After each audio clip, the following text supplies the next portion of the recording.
Good evening mga boss. So meron tayong overtime installation ng by LED 3.0. Yan. Poging-pogi mga boss. Projector na siya. Yung foglights niya upgraded. Dito installed sa Mitsubishi Montero. So ito yung output niya mga boss. As you can see, ang ganda-ganda ng cutoff niya. Tapos meron siyang Highbeam feature of course. So pakita ko sa kanya yung Highbeam. Pa-Highbeam boss, pa-Highbeam. Yan. Pati foglights mga bossing, nag-Highbeam. Sumasabay siya sa Highbeam ng headlights, low beam, high beam.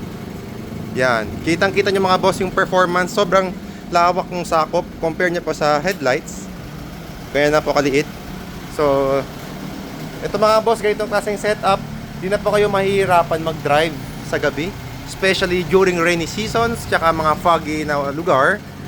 Or yung mga asfalto na road. Kasi sobrang solid po talaga ng output. If you are here right now, iba po talaga yung output. Compare nyo po sa video. Kasi yung sa actual po, nakikita namin ngayon dito, sobrang lakas niya po talaga. What more na lang po pag i-face nyo po doon sa malayuan. Makikita niya po talaga yung tunay na output. And then mga bossing, yung alignment is yan, yung yellow na tape. Para hindi po kasing taas nung headlights. Yan. So, visit our shop mga bossing, Andres Auto Accessories, Pagadian City Branch. We have BiLEDs for Toyota Hilux, mga Mitsubishi, Nissan, Ford.